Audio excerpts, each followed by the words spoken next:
नमस्ते। 7वीं शताब्दी के भारत में गुप्तोत्तर काल के सांस्कृतिक पुनर्जागरण के दौरान संस्कृत गद्य कवि बाणभट्ट, दंडन और सुबंधु ने गद्य काव्य की नींव रखी और भारतीय उपन्यास के 3 नेत्रों की उपाधि प्राप्त की। उन्होंने कथा, कविता और सामाजिक दृष्टि को गूंथकर ऐसी रचनाएं प्रस्तुत की जिनमें मनोरंजन के साथ नैतिक शिक्षा और कलात्मक नवाचार जुड़ा हुआ था और जो अपने संरक्षकों, पाठकों तथा साहित्यिक दृष्टिकोण के अनुसार विकसित हुए।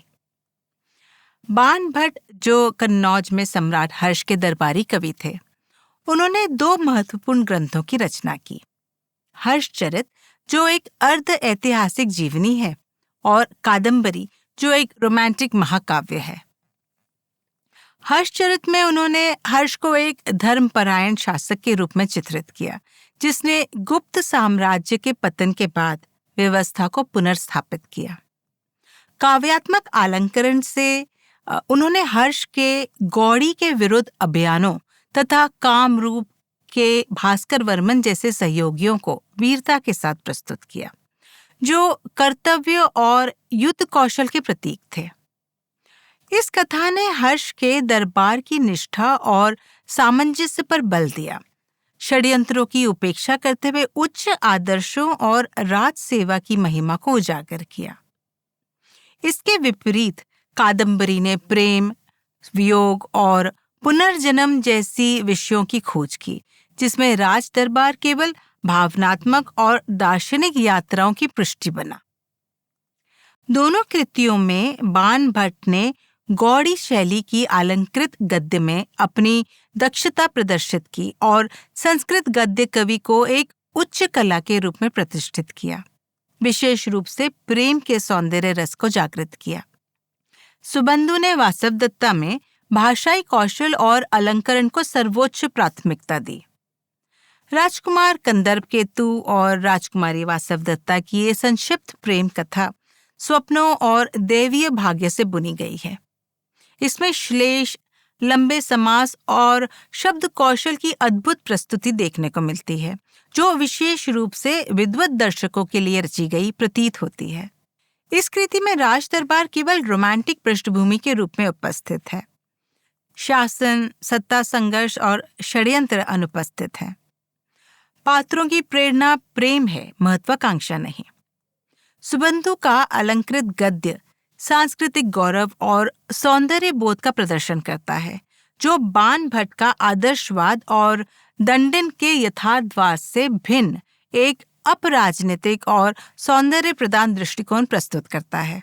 दंडन, जो संभवतः कांचीपुरम के निकट पल्लव शासकों के अधीन सक्रिय थे, उन्होंने 10 कुमार चरित और काव्यदर्श की रचना की।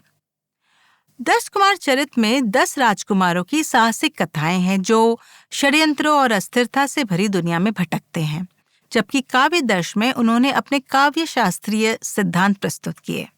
बाणभट्ट के आदर्शवादी चित्रणों के विपरीत दंडन का गद्य केवल मनोरंजन तक सीमित न रहकर सामाजिक और राजनीतिक टिप्पणी भी प्रस्तुत करता है, जिसमें गुप्तोत्तर भारत की कठोर वास्तविकताएं जैसे पल्लव चालुक्य प्रतिद्वंदिता प्रतिबिंबित होती है।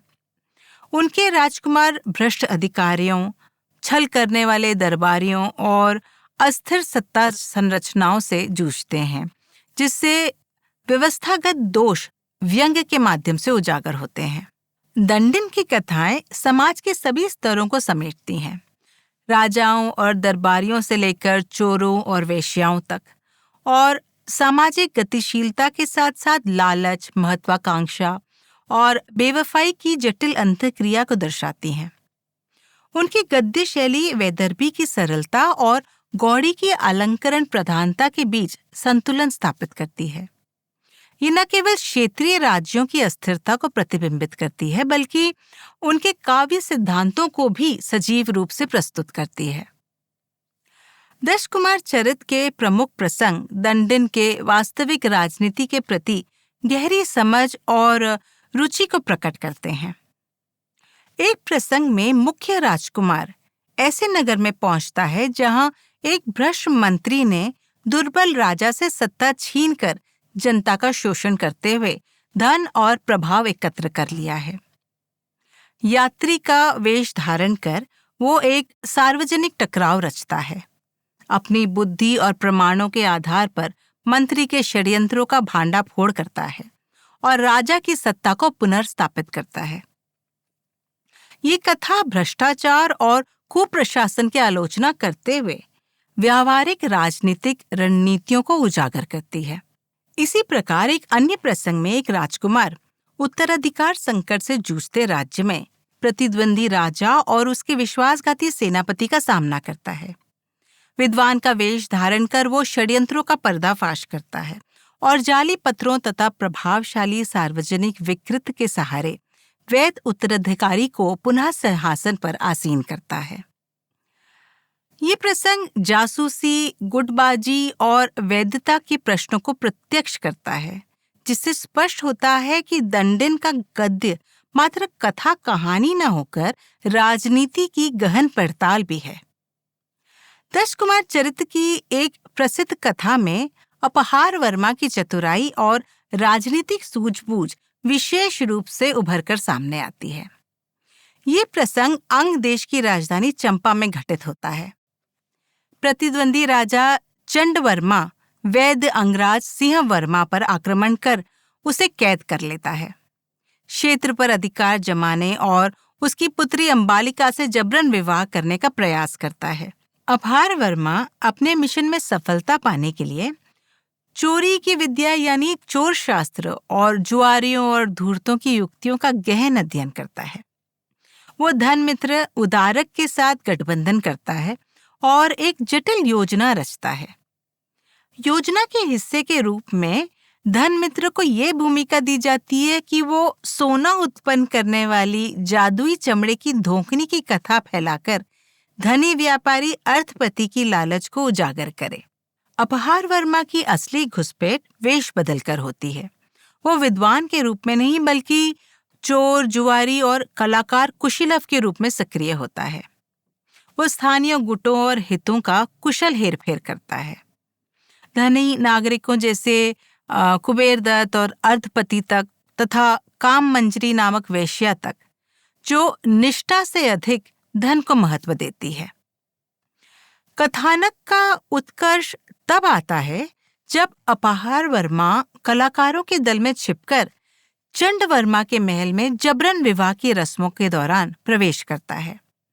जैसे ही चंड वर्मा अंबालिका का हाथ थामने को आगे बढ़ता है, अपहार वर्मा आगे बढ़कर उसकी छाती में छुरा भोंक देता है और उसका अंत कर देता है। इसके बाद रणनीतिक कौशल और धन मित्र जो सहयोगी सेनाएं साथ लाता है, उसकी सहायता से वो वैद्य व्यवस्थाओं को पुनः स्थापित करता है और सिंह वर्मा को राज सिंहासन पर पुनः स्थापित करता है। दश कुमार चरित्र की एक अन्य कथा में एक राजकुमार एक धनी व्यापारी की चालों का पर्दाफाश करता है, जिसने रिश्वत और व्यापारिक हेरफेर के माध्यम से राजा की सत्ता को कमजोर कर दिया था। ये प्रसंग स्पष्ट करता है कि आर्थिक शक्ति और राजनीति कितनी गहराई से एक दूसरे से जुड़ी हुई हैं। यहाँ धन को राजनीति में एक अस्थिर खारी ताकत के रूप में प्रस्तुत किया गया है, विशेषकर उन बंदरगाह आधारित राज्यों के संदर्भ में जहां व्यापारी और गिल्ड वास्तव में सत्ता के दलालों की भूमिका निभाते थे। दंडिन इस कथा के माध्यम से केवल रोमांच नहीं रचते, बल्कि एक व्यवस्थित सामाजिक आलोचना भी प्रस्तुत करते हैं।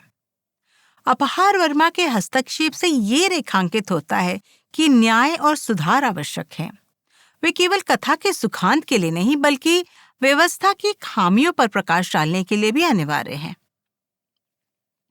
इस प्रसंग का एक महत्वपूर्ण प्रतीक दरबार पर सोने की जंजीरें हैं, जो व्यापारी के आर्थिक प्रभुत्व और राजनीतिक तंत्र को बांध लेने की उसकी शक्ति का द्योतक है।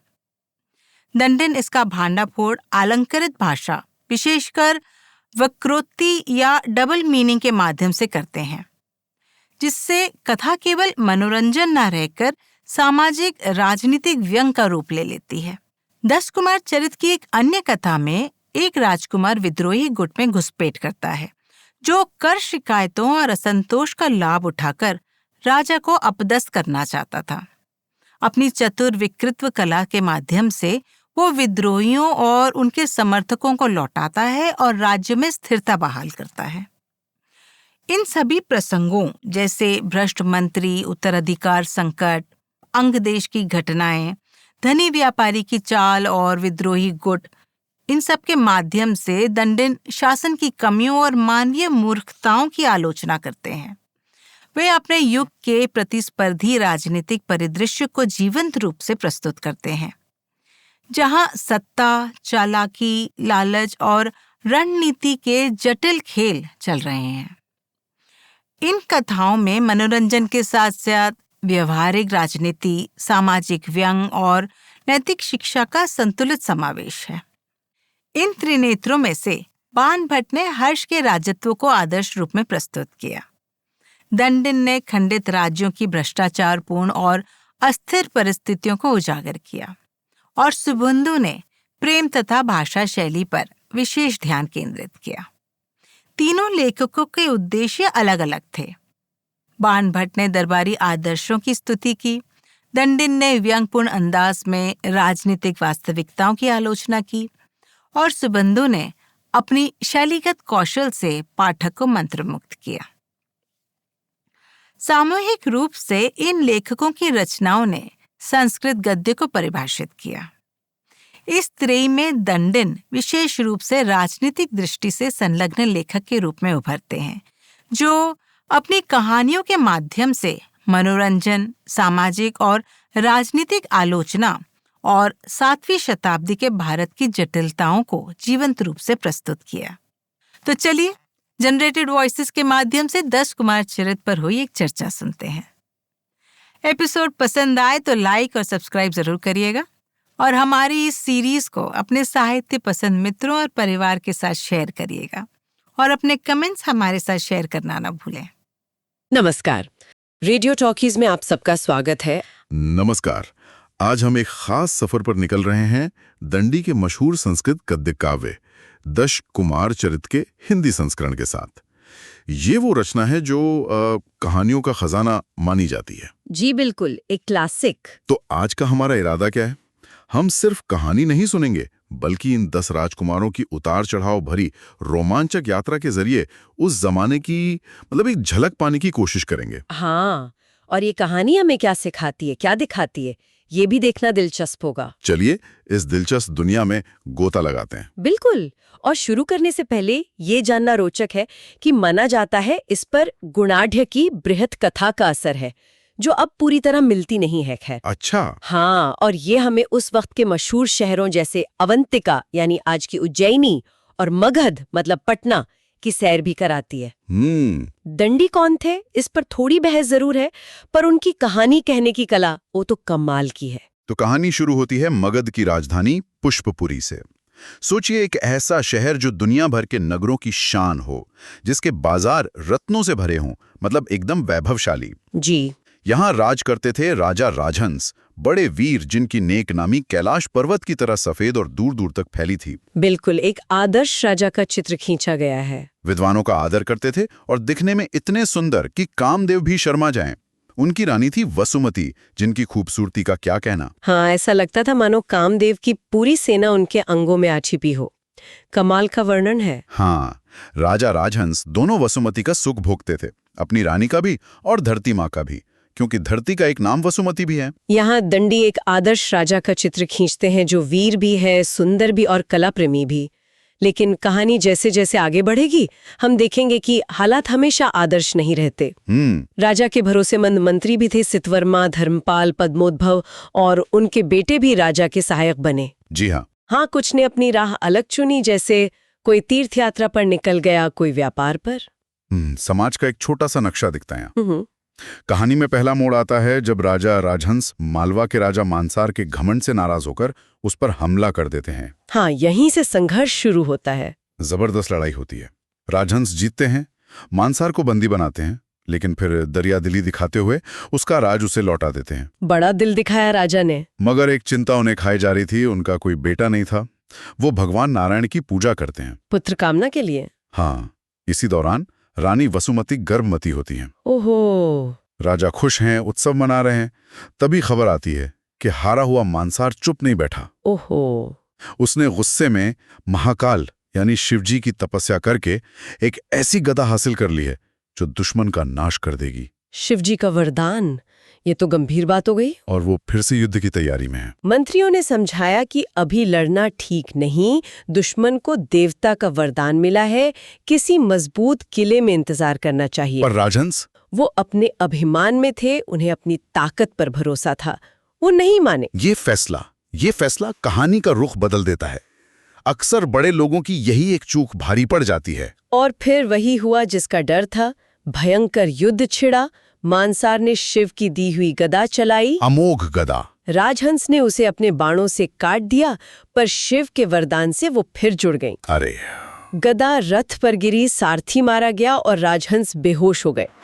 बेकाबू घोड़े रथ को लेकर विंध्याचल के घने जंगल में भाग गए, जहां रानियों को पहले ही सुरक्षित भेज दिया गया था। हाँ। अच्छा, रानियां सुरक्षित थीं। हाँ। उधर मानसार ने मगध जीत लिया। जंगल में मंत्रियों को होश आया तो राजा रथ में नहीं थे, सब घबरा गए। जाहिर है। रानी वसुमती को जब पति के गायब होने और सेना की हार का पता चला तो उन्होंने जीने की इच्छा छोड़ दी। बहुत दुखद स्थिति। आधी रात में वो चुपके से एक पेड़ के नीचे गईं और दुपट्टे का फंदा बनाकर जान देने लगी। रोते हुए बोली, हे सुंदर राजा, अगले जन्म में भी आप ही मेरे पति बनना। हे भगवान! तभी चमत्कार हुआ। बेहोशी से जागे राजा राजहंस, जो किस्मत से उसी जगह पहुंच गए थे, उन्होंने रानी की आवाज सुनी और पुकारा। सोचिए वो पल, क्या नाटकीय मोड़ है। उनका फिर से मिलना हुआ। रानी ने राजा को समझाया कि भाग्य बलवान है, दुख के बाद सुख आता है, जैसे राजा हरिश्चंद्र और राम को मिला था। धैर्य रखने को कहा। यहाँ भाग्य और दैवयोग का बड़ा हाथ दिखता है ना। हार के बाद मौत के मुंह से वापसी। दंडी ऐसे नाटकीय मोड़ लाने में माहिर हैं। बिल्कुल। ये कहानी को सिर्फ राजाओं की कहानी नहीं, बल्कि इंसानी जज्बातों और किस्मत के खेल की कहानी भी बनाता है। इसके बाद राजा राजहंस तपस्वी वामदेव के आश्रम पहुंचे। वामदेव बड़े ज्ञानी थे, अपनी तपस्या के तेज से चमक रहे थे। जी। राजा ने अपनी सारी कहानी सुनाई। वामदेव ने उन्हें सांत्वना दी होगी। हाँ, और भविष्यवाणी की, राजन चिंता छोड़ो, रानी के गर्भ से तुम्हारे कुल का दीपक, शत्रुओं का नाश करने वाला पुत्र जन्म लेगा। बस कुछ समय धीरज रखो। अच्छा, तो उम्मीद की किरण दिखाई। और समय आने पर राजकुमार राजवाहन का जन्म हो गया, नायक का जन्म हो गया। और यहीं से कहानी और भी दिलचस्प हो जाती है। राजवाहन के जन्म के साथ ही मानो किस्मत ने जाल बुना हो, बाकी 9 कुमार भी अजीब अजीब घटनाओं के बाद एक एक करके वहीं पहुंचने लगते हैं। हाँ, ये बड़ा रोचक हिस्सा है। कुछ तो मंत्रियों के ही बेटे थे, जैसे प्रमिति, मित्रगुप्त, मंत्रगुप्त, विश्रुत, लेकिन कुछ की कहानियां तो एकदम फिल्मी हैं। सही कहा, बिल्कुल फिल्मी। जैसे उपहार वर्मा की कहानी। हाँ, जैसे उपहार वर्मा की कहानी सुनिए। एक तपस्वी एक बच्चे को लेकर आते हैं, बताते हैं कि ये मिथिला के राजा प्रहार वर्मा, राजहंस के दोस्त का बेटा है। अच्छा, राजा प्रहार वर्मा का बेटा? हाँ, राजा युद्ध में हार गए, जंगल में शबरों ने लूट लिया, धाये बच्चे को लेकर भागी। बाघ के डर से बच्चा एक मरी गाय की ओट में छिप गया, जिसे शबर उठा ले गए और देवी पर बलि चढ़ाने वाले थे। बाप रे, बलि चढ़ाने वाले थे। तपस्वी ने चतुराई से कहा, अरे ये तो मेरा खोया बच्चा है, और उसे बचाकर ले आए। वाह, क्या किस्मत थी। फिर अपहार वर्मा, जो उपहार वर्मा का जुड़वा भाई था, राजा राजहंस तीर्थ यात्रा पर थे, तो उन्होंने एक शबरी की गोद में दूसरे बच्चे को पहचान लिया। अच्छा, उसी का भाई। उसे समझा बुझाकर और कुछ इनाम देकर ले आए। तो दोनों भाई मिल गए आखिर। और पुष्पोद्भव, मंत्री पद्मोद्भव के बेटे रत्नोद्भव का जहाज डूब गया था। उसकी पत्नी सुवृत्ता किसी तरह किनारे लगी, बच्चे को जन्म दिया। ओह, एक और विपत्ति। बेचारी धाय शहर का रास्ता ढूंढ रही थी कि वामदेव के शिष्य मिल गए और वो बच्चे को राजहंस के पास ले आए। ये घटनाएं सिर्फ कहानी को रोचक नहीं बनाती, बल्कि दैव या नियति की भूमिका पर जोर देती हैं। ऐसा लगता है जैसे इन 10 कुमारों का मिलना पहले से तय था। बिल्कुल। अलग अलग विपत्तियों से गुजरकर उनका एक साथ आना एक बड़े उद्देश्य की तैयारी जैसा लगता है। ये शायद उस समय की सोच को भी दिखाता है, जहां भाग्य को बहुत महत्व दिया जाता था। हाँ, संभव है। या ये भी हो सकता है कि दंडी ने कहानी को तेजी से आगे बढ़ाने के लिए इन संयोगों का इस्तेमाल किया हो। बिल्कुल। तो अब ये 10 कुमार राजवाहन के नेतृत्व में एक साथ पलने बढ़ने लगे और उनकी शिक्षा दीक्षा भी जबरदस्त हुई। सोचिए, हर तरह की लिपि, भाषाएं, वेद और उनके अंग मतलब षडंग वेद, काव्य, नाटक, इतिहास, चित्रकला, पुराण, धर्मशास्त्र, व्याकरण, ज्योतिष, तर्कशास्त्र, यहाँ तक कि कौटिल्य और कामंदक के नीति शास्त्र यानी राजनीति और राज चलाने की कला सब सीखा। मतलब पूरी तरह से तैयार किया गया उन्हें। और सिर्फ यही नहीं, वीणा जैसे वाद्य यंत्र बजाना, संगीत, मणिमंत्र, औषधि का ज्ञान, हाथी घोड़े की सवारी, हर तरह के हथियार चलाना। वाह। और मजे की बात यह कि जुआ और चोरी जैसी छल विद्याओं में भी वो माहिर हो गए। ये बात थोड़ी चौंकाती है ना? राजकुमारों को चोरी और छल की विद्या क्यों सिखाई गई? हाँ, ये सवाल तो उठता है। क्या ये उस जमाने की यथार्थवादी सोच थी कि राज चलाने के लिए सब कुछ जानना जरूरी है, अच्छा भी और बुरा भी, या ये आगे आने वाली घटनाओं की तैयारी थी जहां उन्हें इन चालाकियों का इस्तेमाल करना पड़ेगा? शायद दोनों बातें। ये हमें चाणक्य के अर्थशास्त्र की याद दिलाता है, जहां लक्ष्य पाने के लिए हर साधन को जायज मानने की बात कही गई है। ये नैतिकता पर एक बड़ा सवाल खड़ा करता है। हाँ, ये सोचने वाली बात है। खैर, कुमार जवान हुए, तेजस्वी और पराक्रमी। राजा राजहंस उन्हें देखकर फूले नहीं समाते थे। सोचने लगे कि अब उन्हें कौन हरा सकता है। आत्मविश्वास बढ़ गया उनका। तभी एक दिन तपस्वी वामदेव आए। उन्होंने कुमारों को देखकर कहा, राजन, अब ये वीर युवा हो गए हैं, समय आ गया है कि ये दिग्विजय के लिए निकलें, दुनिया में अपनी धाक जमाएं। तो अब शुरू होगा असली एडवेंचर। राजा ने शुभ मुहूर्त देखकर 10 कुमारों को यात्रा पर भेज दिया। घूमते घूमते वो विंध्याचल के घने जंगलों में पहुंचे। विंध्याटवी में वहां राजवाहन की मुलाकात एक अजीब आदमी से हुई जिसका नाम मातंग था। वो बड़ा रहस्यमयी था।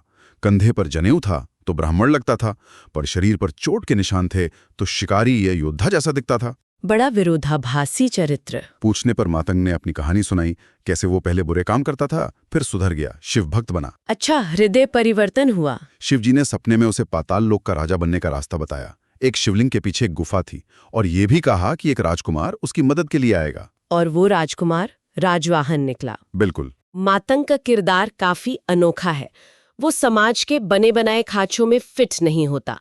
क्या दंडी इसके जरिए ये दिखा रहे हैं कि पहचान बदल सकती है, पाप से पुण्य की ओर जाया जा सकता है? हो सकता है। या ये सिर्फ कहानी में एक रोमांचक अलौकिक मोड़ लाने का तरीका है? उनकी कहानियों में अक्सर हकीकत और कल्पना का ऐसा मेल दिखता है। राजवाहन उसकी मदद करने को तैयार हो गया। आधी रात को जब बाकी साथी सो रहे थे, वो चुपके से मातंग के साथ उस गुफा के रास्ते पाताल लोक चला गया। साथियों को बिना बताए। हाँ।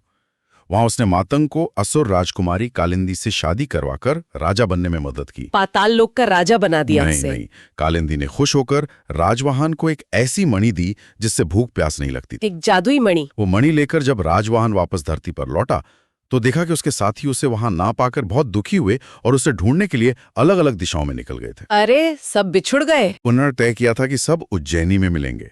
अब राजवाहन अकेला रह गया और अपने बिछड़े साथियों की तलाश में निकल पड़ा। तो अब शुरू होगा पुनर्मिलन का सिलसिला। और यहां से कहानी एक नए अंदाज में आगे बढ़ती है। अब फोकस राजवाहन और उसके साथियों के अलग अलग साहसिक कारनामों पर जाता है। हाँ, अब सबकी अपनी अपनी कहानी सामने आएगी। राजवाहन घूमते घूमते उज्जैनी पहुंचता है। वहां एक बाग में उसकी मुलाकात सोमदत्त से होती है। पहला साथी मिला। दोनों दोस्त मिलकर बहुत खुश होते हैं। सोमदत्त बताता है कि कैसे उसमें भी कई मुश्किलों का सामना किया, एक राजा का वध किया और शादी की। मतलब उसकी भी अपनी कहानी है। हर कुमार का अपना एक एडवेंचर। वो बातें कर ही रहे थे कि तभी पुष्पोद्भव भी वहां पहुंचा। वाह, एक और मिलन। एक और खुशी का मौका। पुष्पोद्भव ने भी अपनी कहानी सुनाई, कैसे वो अपने खोए हुए माँ बाप से मिला, उसे गड़ा खजाना मिला, उसका प्रेम प्रसंग चला और उसने भी एक दुश्मन को मारा। सबकी कहानियों में प्रेम, युद्ध, रहस्य सब कुछ है। धीरे धीरे जैसे किस्मत उन्हें मिला रही हो, एक बड़े बरगद के पेड़ के नीचे बाकी सारे कुमार भी पहुंच जाते हैं। उपहार वर्मा, जिसने एक राजा को छुड़ाया था। हाँ, उपहार वर्मा, अर्थपाल, प्रमति, मित्रगुप्त, मंत्रगुप्त, विश्रुत सब राजवाहन से मिलते हैं। सब इकट्ठा हो गए। साथ ही वो राजा भी आते हैं जिन्हें इन कुमारों ने बचाया था। एक बड़ा जमावड़ा हो जाता है वहां। ये कहानी कहने का अंदाज देखिए। पहले सब साथ थे, फिर बिछड़े और अब एक एक करके मिल रहे हैं अपनी अपनी कहानी लेकर। हर कुमार की कहानी में कुछ नया है। कहीं प्यार, कहीं जंग, कहीं चालाकी, कहीं जादू। दंडी ने बड़ी कुशलता से मुख्य कहानी के साथ इन उपकथाओं को जोड़ा है। हाँ, इससे कहानी का फैलाव बढ़ जाता है। इससे कहानी का कैनवस बहुत बड़ा हो जाता है और पाठक की दिलचस्पी बनी रहती है। पाठक को लगता है कि वो सिर्फ एक नहीं 10 कहानियां एक साथ पढ़ रहे हैं। बिल्कुल। तो जब सारे दोस्त और सहयोगी मिल गए, तभी राजवाहन को पिता राजहंस का संदेश मिला। अच्छा, राजा का पत्र आया। उन्होंने लिखा था कि मानसार अब कमजोर हो गया है, इसलिए सब मगध लौटाओ। तो क्या वो लौट गए? लेकिन कुमारों का खून खौल रहा था। उन्होंने कहा नहीं, पहले हम अपने अपमान का बदला लेंगे, मानसार को हराएंगे। ओहो, यानी युद्ध अभी बाकी था। उन्होंने मिलकर उज्जैनी पर हमला कर दिया और मानसार को मार गिराया। आखिर बदला ले ही लिया। राजवाहन ने अवंती सुंदरी को, जिससे उसका प्रेम था और विवाह हो चुका था, उसे भी सम्मान के साथ लिया। यहाँ फिर वही सवाल उठता है, लक्ष्य था राज्य वापस लेना और अपमान का बदला लेना। साधन क्या थे? युद्ध, हत्या। हाँ, वही छल, कपट और बल का प्रयोग। क्या दंडी इसे सही ठहरा रहे हैं या वो सिर्फ दिखा रहे हैं कि राज पाने की लड़ाई ऐसी ही होती है, कठोर, निर्मम? कहानी हमें सोचने पर मजबूर करती है कि क्या न्याय के लिए उठाए गए हर कदम नैतिक रूप से सही होते हैं? हाँ, ये सवाल तो बना रहता है। खैर, अंत में सभी 10 कुमार विजयी होकर पुष्पपुरी लौटे। सोचिए वो क्या नजारा होगा। माता पिता से मिलन, माता पिता के पैरों में झुके, बरसों बाद मिले राजा राजहंस और रानी वसुमती फूले नहीं समाये। तपस्वी वामदेव ने सलाह दी कि अब सब अपने अपने राज्य संभालें। सबको अपना कर्तव्य निभाने को कहा। राजा राजहंस और रानी वसुमती ने वानप्रस्थ आश्रम ले लिया, यानी राजपाट छोड़कर जंगल में तपस्या करने चले गए, जो कि जीवन का एक पड़ाव माना जाता था। जी, एक पारंपरिक व्यवस्था। राजवाहन मगध और मालवा का राजा बना। बाकी कुमारों को भी अपने अपने राज्य मिल गए। सबने मिलकर न्याय से राज किया और खूब सुख भोगा। कहानी का सुखद अंत हुआ। तो ये थी 10 कुमारों की कहानी। जंगल के निर्वासन से सिंहासन तक, बिछड़ने के दर्द से मिलने की खुशी तक। क्या कमाल का सफर था। पर इस पूरी कहानी से हमें मिला क्या? क्या है वो खास बातें जो हमें याद रखनी चाहिए? देखिए, ये सिर्फ एक एडवेंचर स्टोरी नहीं है, ये उस जमाने का आईना है। हमें उस वक्त के राजनीति, समाज, लोगों के विश्वास, जैसे भाग्य में प्रेम और वीरता की धारणाएं, सब कुछ देखने को मिलता है। सही कहा। दंडी की खासियत ये है कि वो कहानी सुनाते हैं, किरदारों के अच्छे बुरे कामों को दिखाते हैं, पर उन पर कोई फैसला सुनाते नहीं लगते। हाँ, ये तटस्थता दिखती है। राजकुमार चोरी करते हैं, छल करते हैं, हत्या करते हैं, पर लेखक उन्हें खलनायक की तरह पेश नहीं करता। वो बस दिखाता है कि उन्होंने ये सब किया शायद अपने लक्ष्य को पाने के लिए। ये तटस्थता काफी आधुनिक लगती है। ये बात तो है, और यही हमें एक दिलचस्प सवाल पर लाकर खड़ा कर देती है। ये राजकुमार, जो कहानी के नायक हैं, अपना राज्य वापस पाने के लिए और शायद अपने पिताओं के सम्मान के लिए ऐसे रास्ते अपनाते हैं जो नैतिक रूप से सही नहीं लगते। छल, वेश बदलना, चोरी, यहाँ तक कि हत्या भी। जी, ये एक महत्वपूर्ण बिंदु है। तो दंडी का ऐसा चित्रण क्या दिखाता है? क्या उस जमाने में ये माना जाता था कि अगर लक्ष्य बड़ा और नेक हो तो उसे पाने के लिए कोई भी साधन अपनाया जा सकता है? क्या साध्य साधनों को उचित ठहरा सकता है? और इसी सवाल के साथ हम आज की इस चर्चा को यहीं रोकते हैं। श्रोताओं को सोचने के लिए छोड़ते हैं कि 10 कुमार चरित की ये कहानी सिर्फ मनोरंजन है या नैतिकता और व्यावहारिकता के बीच के द्वंद्व पर एक पुरानी मगर हमेशा नई रहने वाली टिप्पणी भी। तो इसी विचार के साथ आज की ये चर्चा यहीं समाप्त करते हैं। अगली बार फिर मिलेंगे रेडियो टॉकीज पर।